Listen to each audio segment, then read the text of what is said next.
Hi guys, welcome back to the channel. FPL Consult here, and today we're gonna do the Game Week 4 Ultimate Wildcard Team. So in this video, we're gonna cover everything related to wildcarding in Game Week 4. Right? If you find this useful, please help me out and give this video a like, and also subscribe if you are new around here.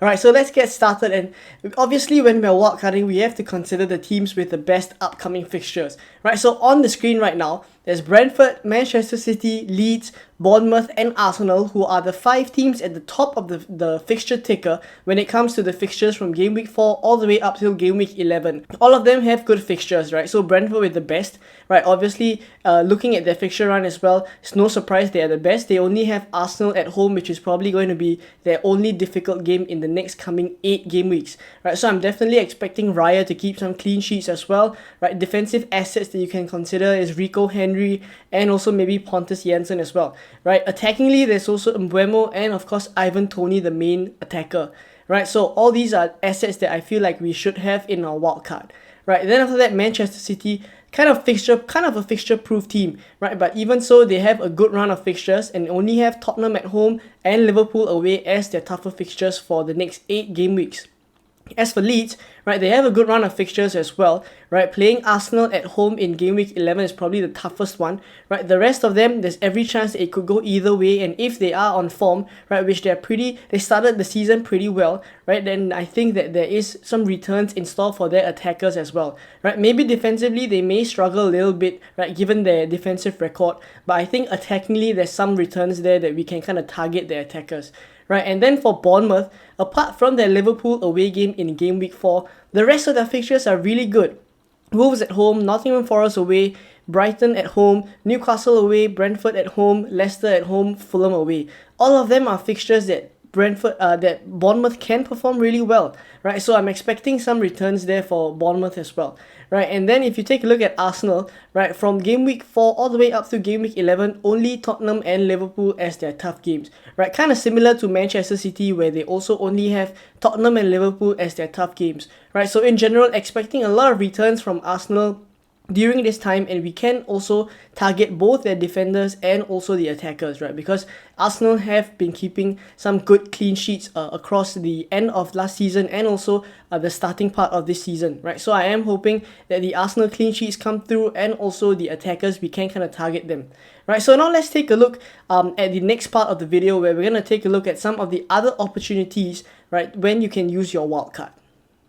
So on the screen right now, I have the possible wildcard opportunities from Game Week 5 leading up all the way up to Game Week 16. Now you may be thinking, if you're wildcarding in Game Week 4, why I've put this in this video? Well, I think it's important for us to at least consider, right, even though you may be kind of fixed on wildcarding in Game Week 4, at least kind of take a look at the other game weeks and see when are the more possible opportune game weeks to use it, right? So there's Game Week 5, 6, 7, 8, right, 9, 13 and 16 that I've listed here as the other possible wildcard opportunities to use. Now, depending on the dynamics of your team, it could be good to use it in Game Week 4, but if you kind of read this table, if you are heavy on the sell teams, right, let's say for example in Game Week 5, Aston Villa, Wolves, United and Southampton are on the sell teams, that's obviously because they have a negative run of fixture coming up. As for the buy team, they have good fixture swings coming up for them, and maybe we can target those teams in that game week, right? So on so forth for the rest of the game weeks. And how you can use this table is basically depending on your team makeup. If you are very heavy on the teams that are in the sell region, right, you can then wildcard in that game week, and it's probably more opportune for you to wildcard in the game weeks where you are more heavily reliant on the sell teams, right? So let's say for my team, personally, I am heavy on City, Arsenal and Liverpool, so I am looking to wildcard in Game Week 9, which happens to be just after the international break as well, right? And then further down the list, there's also a possible wildcard 13, which functions like a free hit chip, right? So all in all, we can consider all the opportunities before we actually use our wildcard in Game Week 4, right? Of course, as I mentioned just now, team dependent, but at least take a look at the other game weeks, see whether there are other more opportune moments, and if there aren't, then maybe a Game Week 4 wildcard is good for you. And now let's take a look at the Game Week 4 wildcard team. So this is the team that I would go with if I was wildcarding in Game Week 4. Right, it's worth noting that I'm not wildcarding in Game Week 4, but I really like the look of this team for those of you who are actually using that chip. Right, so let's take a look at this team. Right, we have Raya in goal, and I think it's a really good way to kind of capture that Brentford good defensive run. Right, so 4.5 as a keeper, and it allows us to use the extra funds. Instead of going for a premium keeper, we can use the extra funds to upgrade the other areas of our team, which I think makes this team a really strong team in the outfield players as well. Right, so I've gone for a back four. Right, Trent, Cancelo, James, and Walker. Now, Cancelo and Walker, of course, is to capture that double City defense. Right, they are obviously at this point in time the best defense in the league for sure. Cancelo with good attacking potential as well. Right, maybe Walker not so much, but he's still a City defender and still can get us this clean sheet points from City.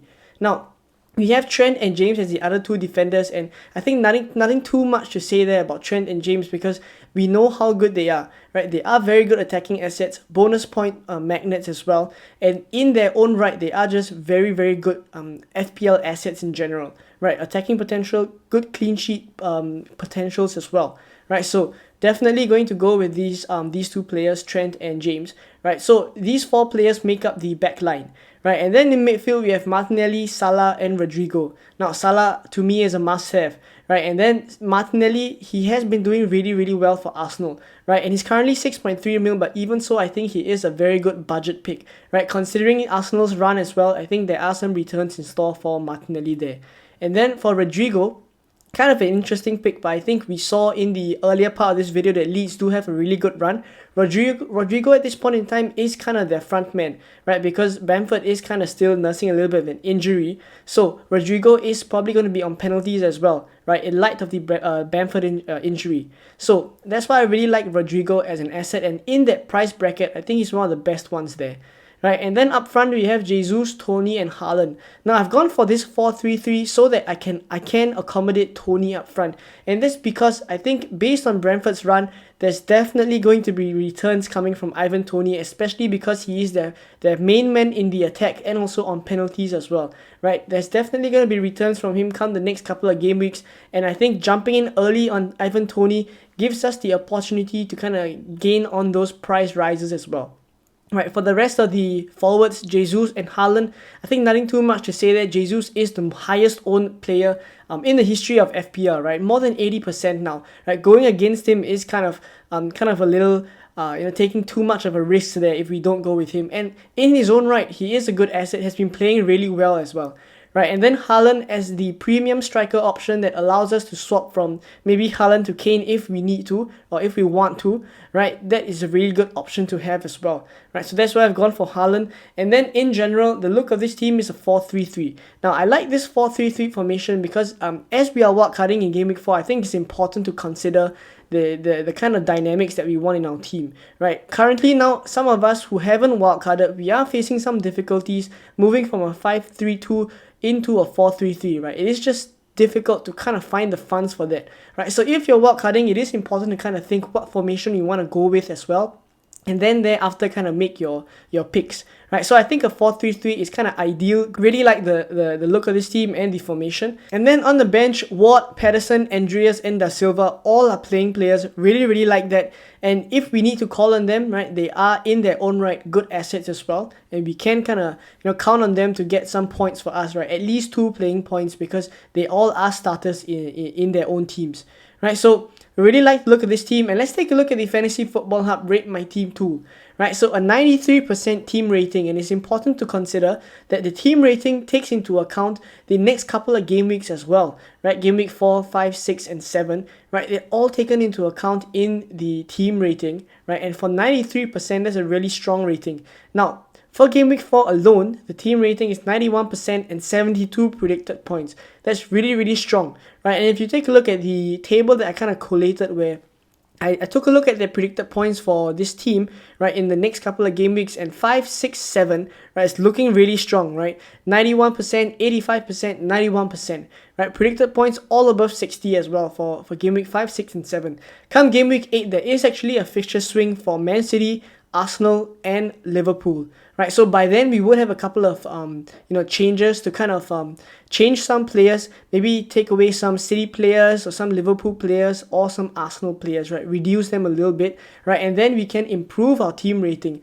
right? So not too worried about that 71% there, but it's worth considering as well, right? That without any changes made, Game Week 9 and Game Week 10 have good ratings as well, right? So the baseline structure of this team is there. Really like it as well, right? So for those of you who are wildcarding, I think this is a good starting point, right? So later on in the week, I will release another video with an updated wildcard, right? Where hopefully that will look a little bit closer to, some of the teams that you guys want to wildcard with, right? But for now, I really like to look at this team, right? You can start tinkering with it a little bit based on your own preferences, right? But for now, this is it. I hope you guys enjoyed the video, right? If you did, give it a like and also subscribe if you are new around here, and I will see you guys in the updated wildcard draft later in the week, right? Bye-bye.